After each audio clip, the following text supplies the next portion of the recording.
Hello everyone, my name is Christian. Welcome to my hobby blog. I am feeling so much better lately. We have been very busy at work, doing so many different workshops and presentations, and I am absolutely ready to dive back into the channel.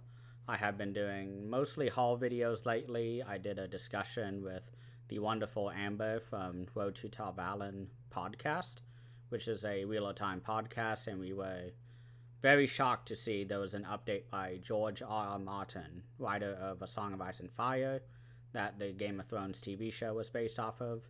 We were very shocked and surprised and happy to see an update from him regarding The Winds of Winter, Book 6 of that series, which has been slowly being written the last 11 years or so, since June of 2011. So it's been about just under half of my life waiting for this book. And so there's a wonderful discussion where we talk about our hopes and dreams for the book, talking about what we want changed from the show and what we want kept in the show that could happen in the books. And also just discussing predictions about what's going to happen in this book. And a new Withering Watch pile is coming soon. I'll probably upload that on Sunday, but we are recording tomorrow night on July 23rd. I'm really excited for it. We're going to be discussing Criterion films that were released by Criterion, and I've already seen one of them already. I was going to do a review of that film, but I just didn't really feel like making a video for it, so I'm going to have a lot of thoughts on it for the Withering Watch Power episode, which I'm very excited for. I love Criterion. They're one of my favorite boutique Blu-ray labels. I own almost 100 of their releases. Last I checked, I was at 90 something, and I think I need to do an updated, I guess, count of how many releases per label that I have. Vinegar Syndrome, I think I'm just above 50, but I have a lot of releases here today to show. I have 3 stacks here to my right, over here just off camera. The first stack is my Criterion sale haul. I didn't buy all of these at once. I very smartly, for my wallet, I did 2 hauls. The first, each one was about 6 releases, I believe. Maybe 7, but I did do 2 trips because I didn't want to spend, like $600 at once, like a Vinegar Syndrome haul, because Vinegar Syndrome doesn't have many sales ever. And that's the nice thing I like about Criterion, is that the more movies that you watch by them, the more you are kind of aware of what they have released and what kind of directors are being released in the label. And when you watch a movie, at least for me, I like to see them somehow connected to another release.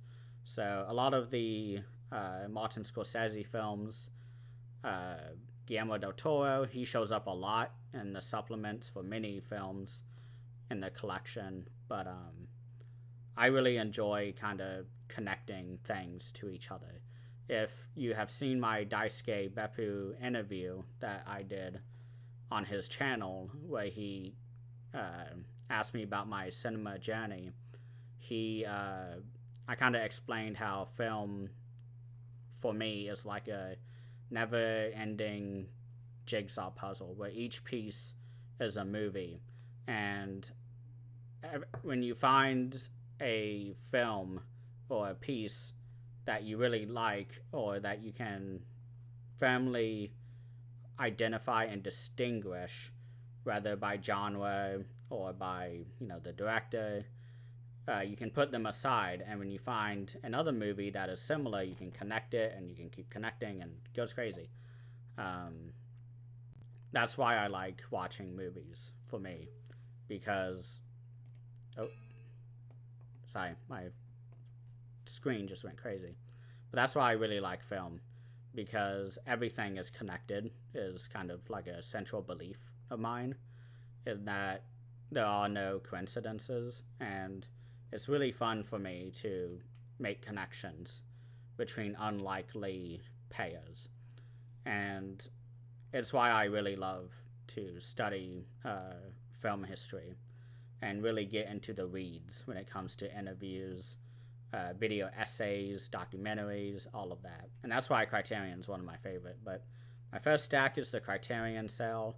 My second stack is the partner label sale that happened in June, I think, last month. But I don't want to say stupidly, but it was kind of a stupid thing that I did, where I said ship out with the next whatever it's called, a package, because I'm a subscriber, and it took a long fucking time to get here. So that first half didn't come for a very long time, and then the second half finally came, I think sometime this week. But the final stack is kind of like an orbit, Diabolik hull that of films I've been really wanting to get, and one of which is a box set from Severin. And I'm so happy I was able to get a limited edition, because it stars one of my favorite actors of all time. But without anything else to address, while I'm 6.5 minutes into this video, let's go into the actual haul now. This first release, I am so fucking excited that I got. This has been a film that I have had on my list for many years. I'm a big John Waters fan. I think Multiple Maniacs is one of my favorite early 1970s indie cult films of all time. I love his cast that he has. I love Divine. I love, and of course I can't think of anyone else's names, but I love the figure of Divine and what she does. I think she's a great actress. She has such a great on-stage performance. She's very charismatic. John Waters is awesome too. He gives me a lot of inspiration, although I haven't made a movie yet, but I think John Waters would be one of the first directors I would really dive deep into, because he has done very low budget films and made it work really well. And this is the most famous of his films. This is Pink Flamingos. And I don't think there's a 4K of this, but I don't think I would need a 4K for this film, in my opinion. But I am really excited to finally have this. I have been waiting like about a decade for a Blu-ray or for any physical release, because I don't think the DVD is in print anymore. And John Waters, I think sometime last year, just confirmed, like, yeah, we're working on a Criterion for Pink Flamingos, a Blu-ray. And that's when I was like, okay, don't buy any editions yet, because they're gonna have a Criterion edition. And Pink Flamingos is one of the most famous early 70s cult films, not for the weak of stomach. At one point that I know of, there's two somewhat nasty points of this film, and one of them is one where somebody's anus sings a song. That's what I know. And then another scene is where Divine actually watches a dog shit on the ground and she eats it. And they actually made her, well, they didn't make her, it was her decision to do it, but she needed a lot of, I guess, encouragement to do so. And of course, she threw up. I've seen the clip before, and I'm not ready to watch that, but I am so excited to finally have Pink Flamingos. John Waters is a filmmaker who I have a lot of, I guess, enjoyment over. He has really given film a unique edge that I think is needed. But this next film is a Michael Mann film that has been recommended to me a whole lot lately. Michael Mann has been constantly barraged at me, and I'm okay with that because I need new directors who I want to explore.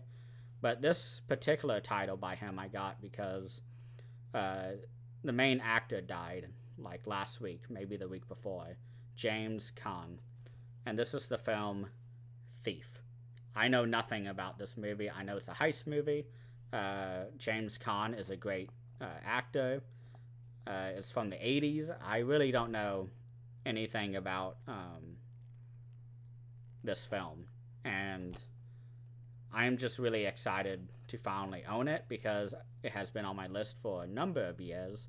Seeing it on the Criterion website, seeing it at the store. I've always been kind of curious about this film. And with the passing of James Caan, I was motivated to finally give him the attention that he deserves. So, and Michael Mann. Although Michael Mann is not dead yet, I don't think. But I'm excited to finally dive into this director.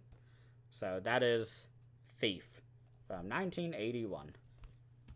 Pink Flamingos came out in 1972, part of the Midnight Run, which a lot of films were part of back in the day with Pink Flamingos was part of it, El Topo, Rocky Horror Picture Show, Eraserhead was part of that. Eraserhead, of course, is a David Lynch film, and we all know how much I love David Lynch. And I've always put John Waters up there with David Lynch, and Alejandro Jodorowsky is masterful.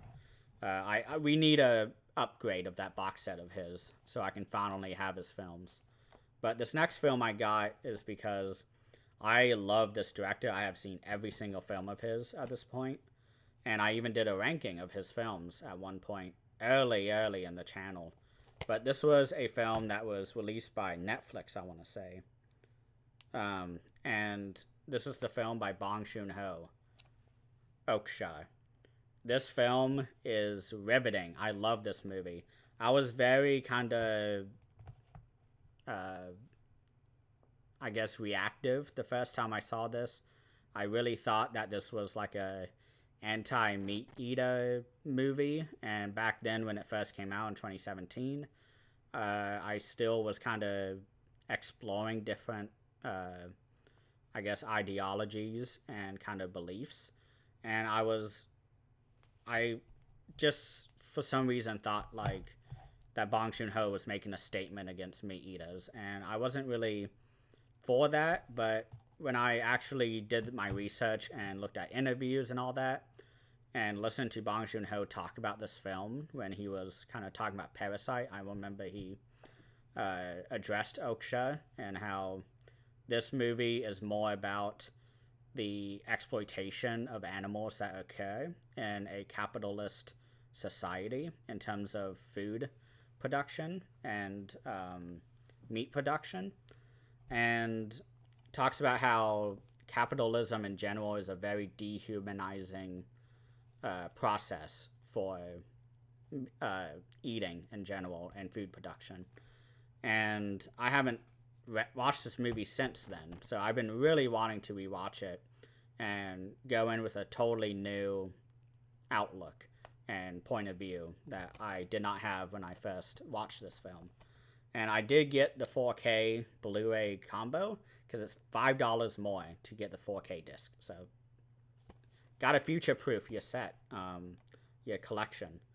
But I'm trying to see if there's... Oh wow, there's a lot of new interviews on here with many of the cast and crew. I'm trying to see if there's any... it doesn't look like there's any audio commentaries, which is really disappointing, but I think the interviews alone, especially with Bong Joon-ho and the cast, I think those are going to really supplement the need for audio commentary. Because Bong Joon-ho is a very insightful man. I think he is great. He is awesome. He is very knowledgeable in film and technique. and he also has great symbolism throughout all his films. So I'm really excited to go back into Okja. And I'll try to go a little faster. I've only talked about 3 movies and we're at 15 minutes now.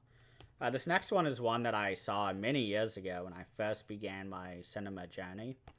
And this was a 1950s Japanese film directed by Yasujiro Ozu. And Ozu is one of the big Japanese directors from this time, along with Akira Kurosawa, with Masaki Kobayashi, Kenji Mizoguchi, although he died shortly before this film was made. But Ozu is somebody who I have been really trying to get back into. And this film here is one that I watched and I did not care for when I first watched it. And I really felt bad as the years went on because everybody loves this film. And so I decided I'm going to pick it up and I'm going to rewatch it and revisit it with a new outlook. And this is the film Ohio, or in the English translation, Good Morning. This is from 1959. I don't know if I already said that, but this film, I think, is going to be really great for me to revisit because the central story of this is following a family as they kind of tackle the transition from the golden age of Japanese cinema to television. Because back in the 1950s, I believe, theater crowds were not coming anymore. Or it was actually in the 60s that this was really prevalent. Directors trying to bring people back to the cinema. And this is when Zatoichi became a big thing. The 1970s Japanese cult genre was really big because it was a new type of film. And I talked about that a lot during my review of oh my gosh, trying to see it on my shelf. Shogun's Joy of Torture. That film. You should go watch that review if you want to know more about this period. But this film follows the family as they buy a new television set. And the entire movie are the 2 boys trying to convince the parents to buy a TV set. And the way that they do that is that they stop talking. So that's really all I remember from this movie. I remember enjoying it just enough that I didn't hate it. But I think I'm ready to revisit it. So this is Ohio, Good Morning by Yasujiro Ozu.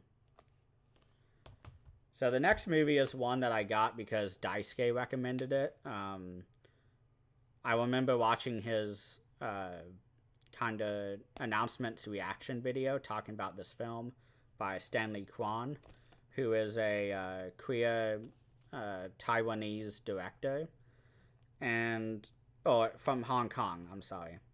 But this director I've been hearing a lot about lately because I think Criterion just has finally been giving these type of directors who are, non-hetero and who are outside on the fringes, especially in the 1980s when the AIDS epidemic was happening. They're finally giving these directors a voice and exposure.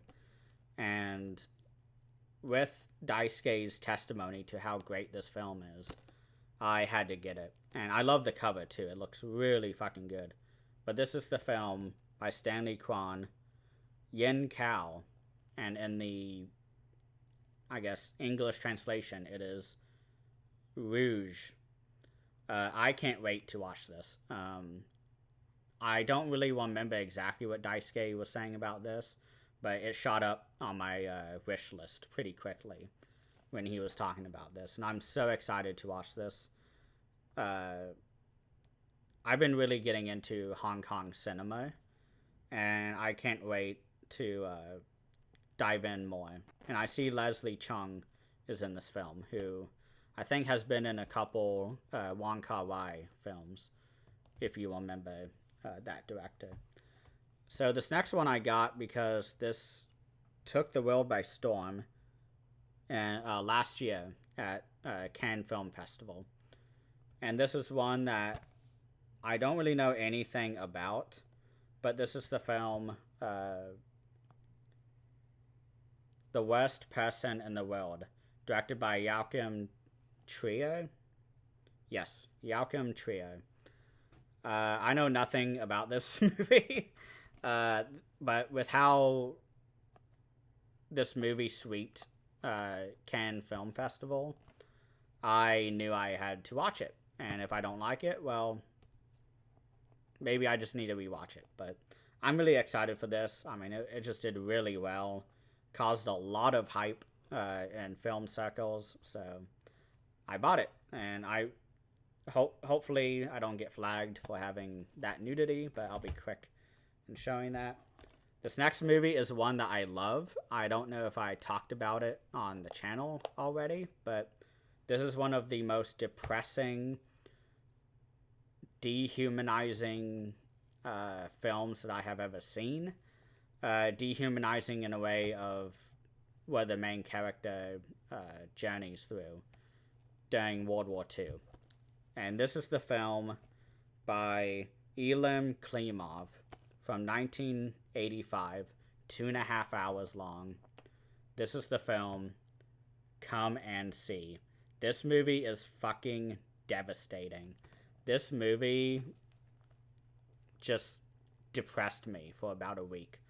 And even when I think about it, I'm still like, just feel my heart burning for the main character, who is a 14-year-old boy who was conscripted into the Russian army during World War II.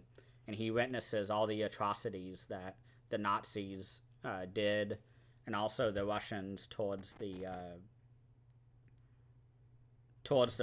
Nazis that they captured, which Nazis deserve it, but it's just very dehumanizing what this character goes through, especially at such a young age. And for some reason, I always think this is like a 30-something-year-old man, but this is like a 14-year-old boy. And the journey he takes in this film is so harrowing. And man, that final scene in this film just punches you in the gut. I remember watching this with my dad, and I was like, "Hey, let's go see Come and See." And everyone loves this movie. And we watched it, and we were just like, It's like that meme of what's his name from Breaking Bad, Esposito.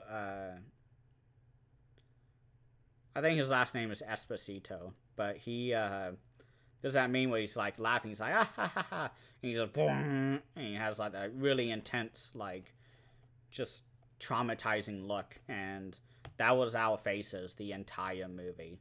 This movie was so dismal, and I wanted to own it. I needed to own it. This was a film that just blew me away. And I really want to see the interviews on this, because this is based off of a book. And I think the author even went through World War II, because this did come out in the mid-'80s.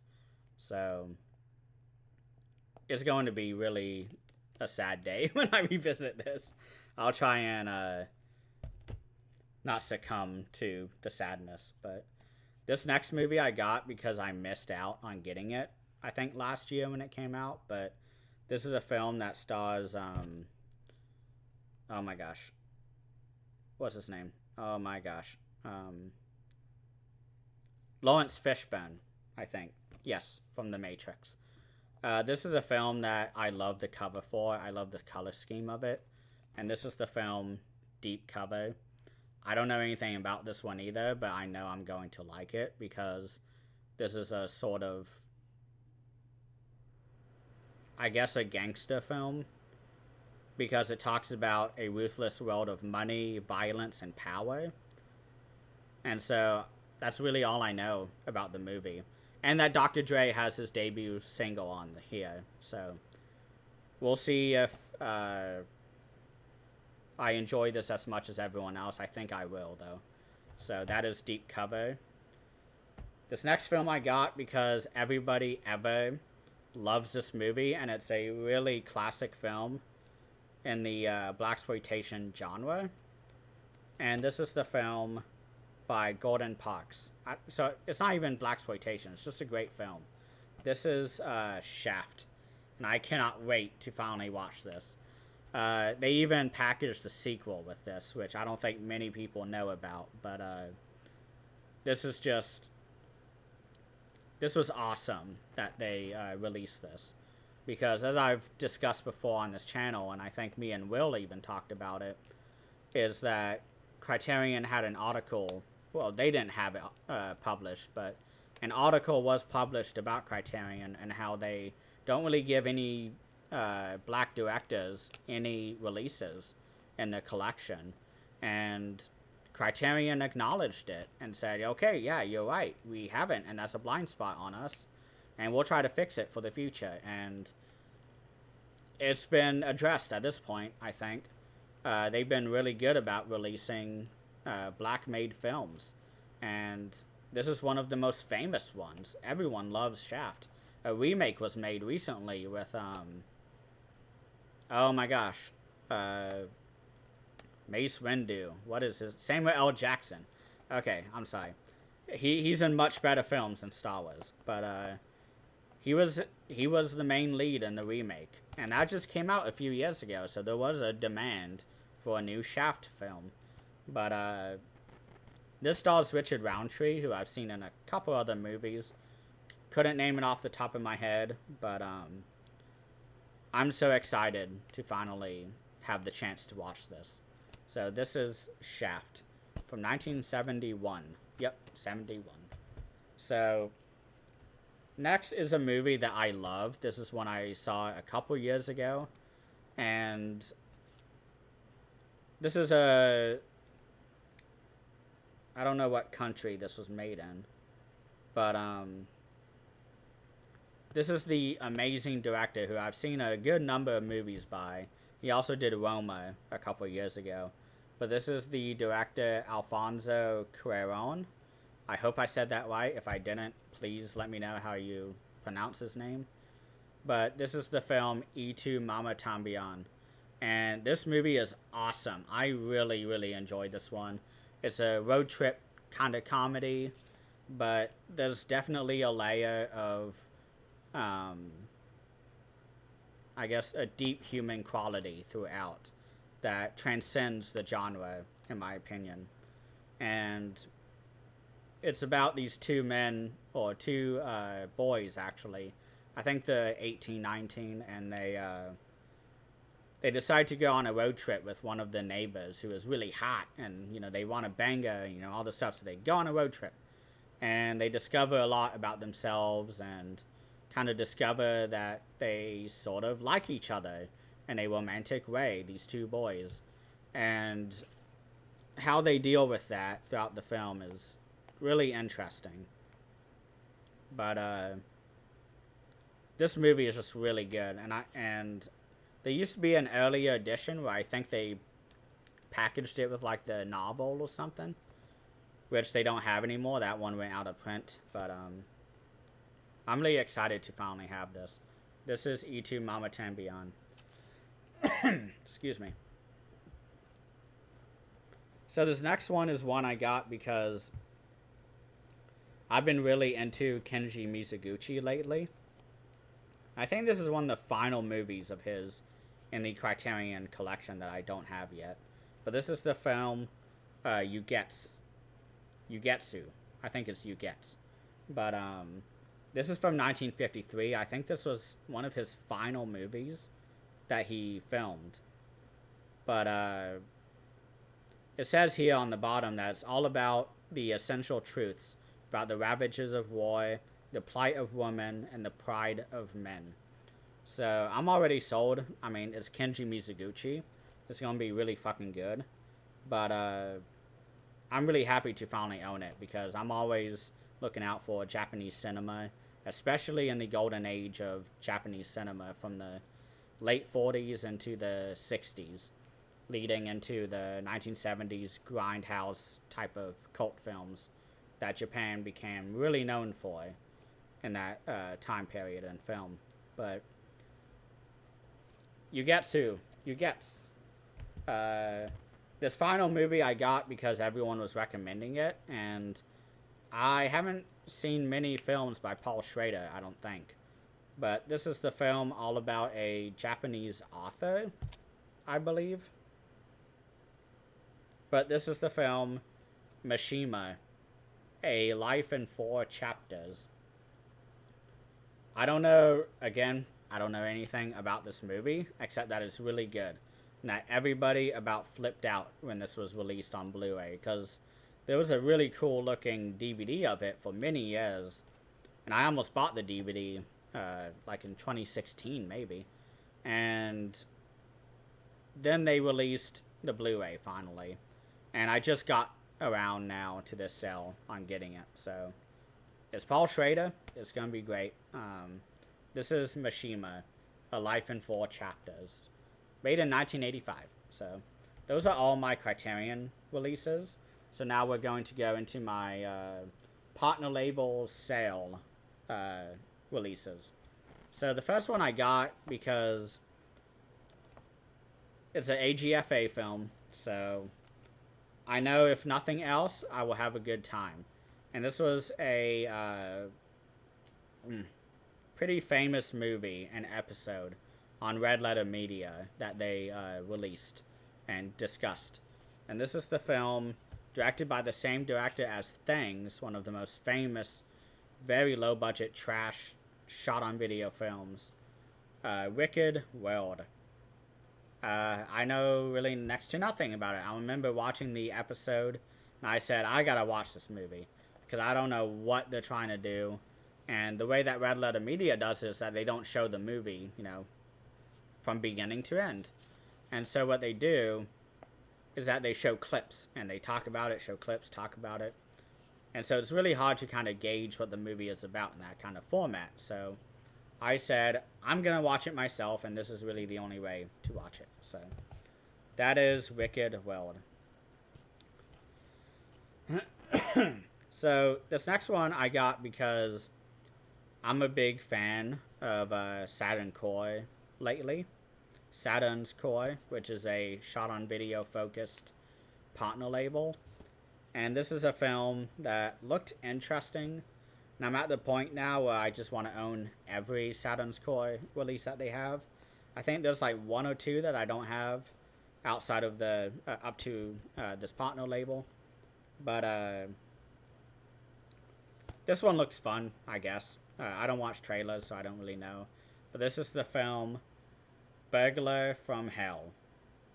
I love that slipcover. It looks great. I like the color scheme on the back. You can kind of see droplets of blood. But, oh my god. Okay, this looks amazing. Looks like a Night of the Living Dead type of shot.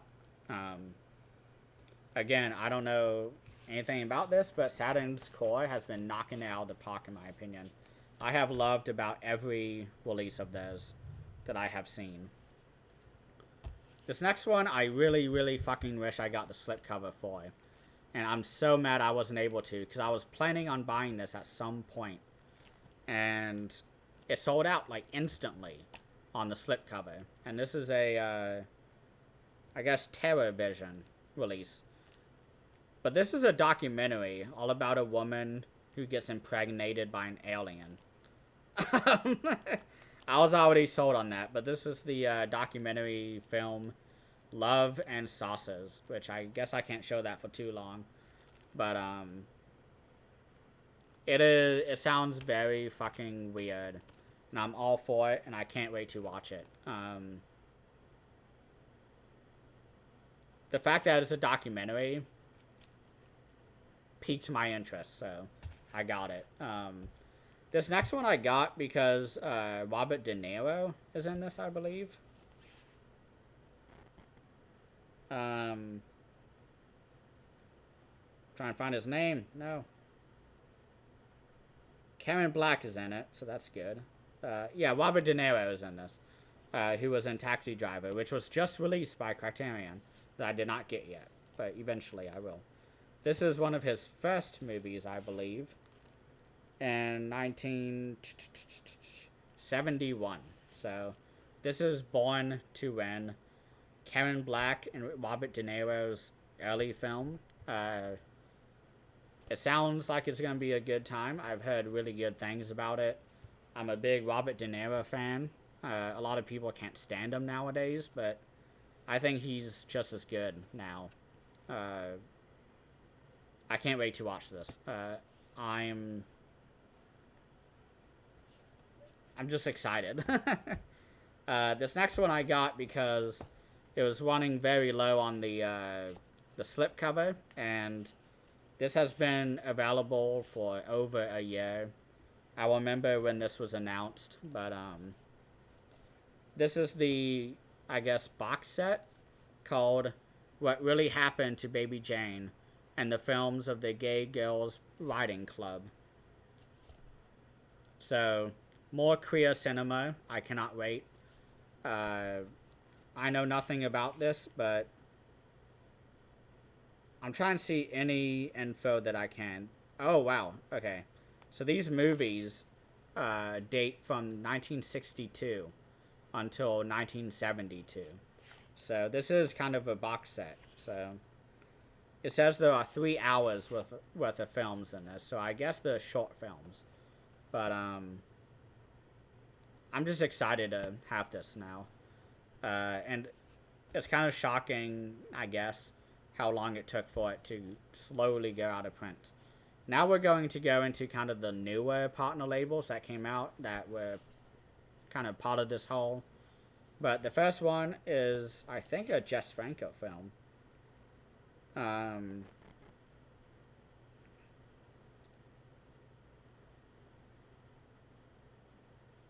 I don't know, but this is the film that's a slasher called Night Ripper.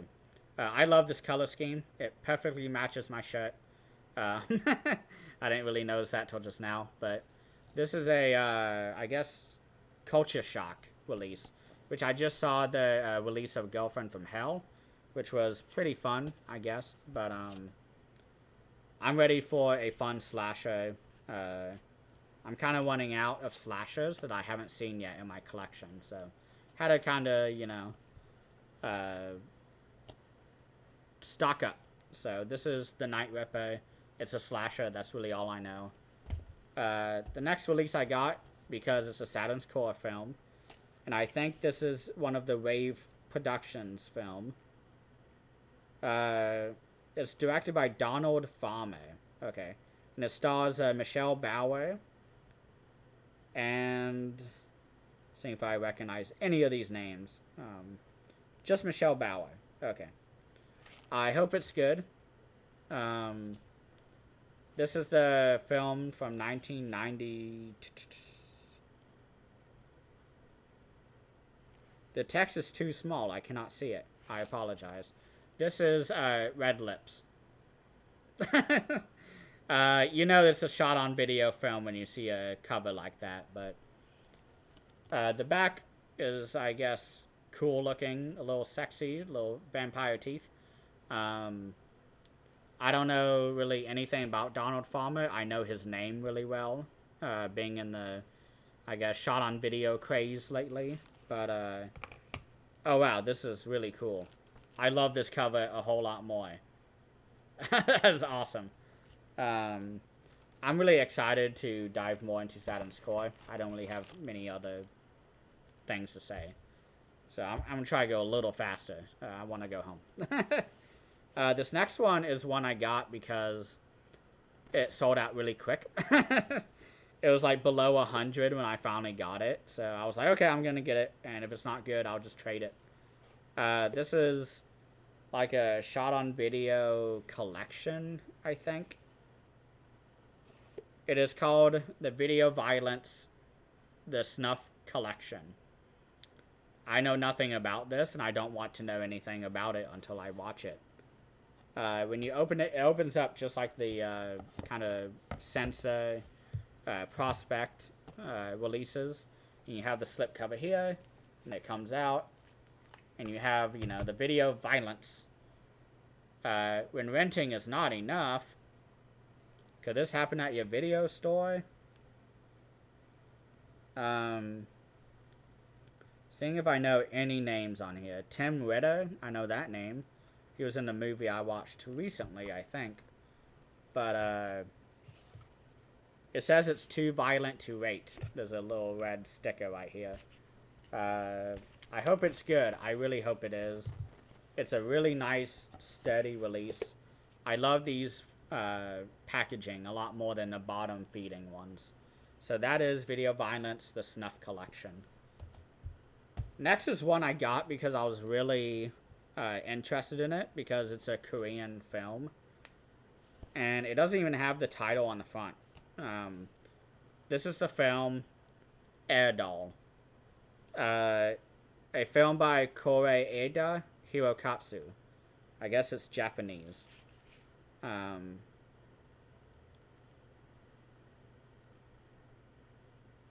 Oh my god. Okay. The cinematography was done by Mark Lee Ping Ding, or Ping Bing, who, if you don't know, did Wong Kar-wai's In the Mood for Love, which is one of the most beautiful movies I've ever seen. So, okay, yeah, I remember now why I bought this. So this is a... What country? I think it's Japan. I'm trying to see, like... They don't really say what country. Okay, it's Japanese. Okay.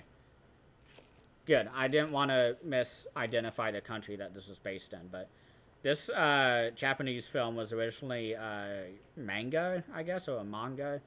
But here's what the back looks like. It's very minimalist. But it's all about a life-size, like, mannequin doll that gains, like, sentience. And I don't really know much else, but that's what it looks like on the front and a little bit of the back. So I really like the color scheme, actually. The next movie I got is a AGFA film, and I loved the cover. I was sold on the cover, and I don't know anything about the movie itself. I was just reading it as quickly as I could, and I didn't really learn anything. I didn't know what it said. But I love this cover, and I bought it, and it sold out, you know, soon after. This is the film Final Flesh from 2009, I believe. 2009. Directed by Vernon Chapman, who I don't know. But, this movie's supposed to be based on some biblical references, is what I read on the back. I assume this is like an angel's true form. But, this looks awesome. I just really love that cover. I hope there's a painting of this somewhere. This next one I can't show really all that much, but this is a Jess Franco film. Je brûle des partout. I think that's how you say it in French. And on the back, I gotta cover even more. You have a woman with exposed breasts holding her privates. Jess Franco is somebody who I have been wanting to get more into, but I don't want to buy Severin releases because of the issues I had with them a couple months back. Well, I guess a year or 2 years ago. But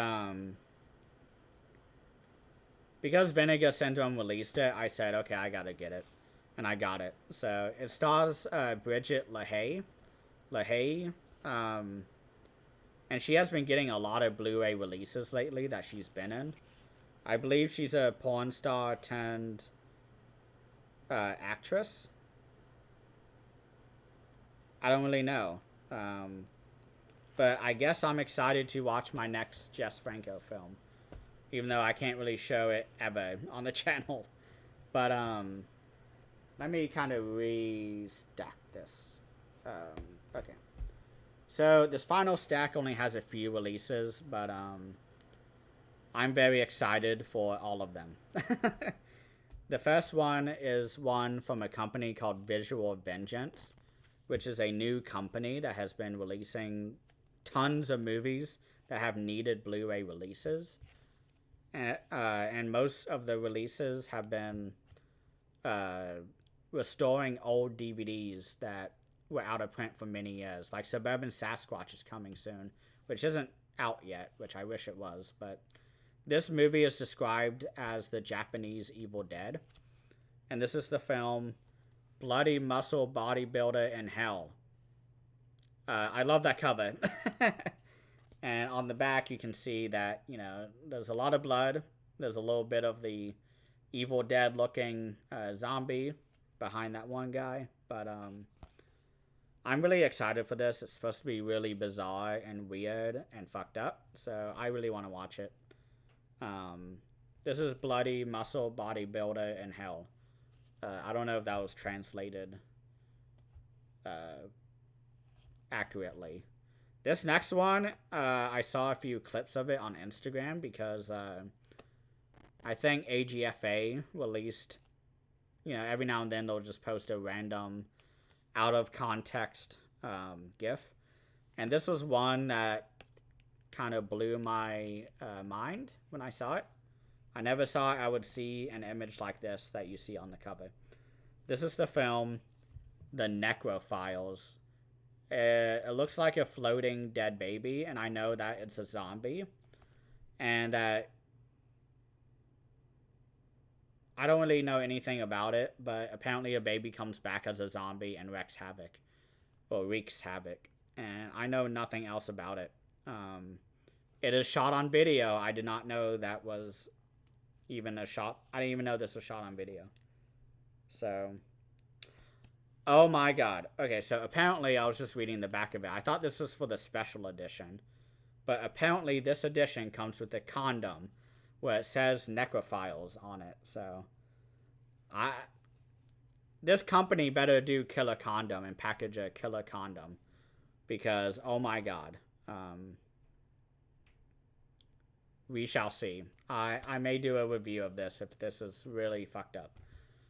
The next release I got, because I was told it's pretty good, and I did not realize that I bought a super limited edition of it. I just kind of chose it based off the cover. But this is a Japanese giallo film from recent times. From 2021? I guess it's from 2021. Okay, I guess it's from last year. But this is the film Maniac Driver. And I got the, like, media book, like, squishy cover. It's, like, really squishy. So I hope it withstands the collection. But I may just have to put it, like, up on top where all the other box sets are. But Japanese giallo is really all I needed to know. And I love that cover. It looks very scary. I don't really know what's going on there, but we shall see. I know nothing about this director. They call it a sleazy sexploitation. So we shall see. I think the Japanese filmmakers make a lot better sexploitations than many other countries. And to violently shift in terms of tone, I got this movie because the director Lee Hsing, I think I said that right, is considered the godfather of Taiwanese cinema. And he just died last year at the age of 91, which I totally didn't get from the back. But this movie is called Execution in Autumn. This is a Eureka Masters of Cinema release. All I know about this movie is that a guy accidentally kills somebody and gets sentenced to execution. And with the way that this culture does executions back in when this movie was kind of set in, because it's a period piece, apparently they would only do executions in the spring. And so the guy who is sentenced to an execution has to kind of deliberate and be in jail for a couple of months before he's executed. And that sounds like my kind of movie. I love these type of human exploration, human condition explorations. And again, it's a Taiwanese film, so that's a country that I haven't really dived deep into. So I'm excited to watch this, and it's a Eureka edition with a slipcover, so that's really nice. And I have 2 releases left to show, so I apologize for the slowness, but whatever. We're all here to have a good time. This is a movie directed by Dennis Hopper, and I love him in Blue Velvet. I just rewatched that recently, I think this week or last week, or maybe even over the weekend. I can't remember, but this is a movie that has been getting a lot of hype, and I did not realize it was directed by Dennis Hopper when it was announced. But then everybody ever, mostly in the Discord channel, picked it up and said, oh my god, you gotta watch it. And so I was like, okay, fine. And I got it from Orbit because I don't want to give Severin money. This is Out of the Blue. It's about a teenager that turns into a gangster or something. Or a punk, I guess.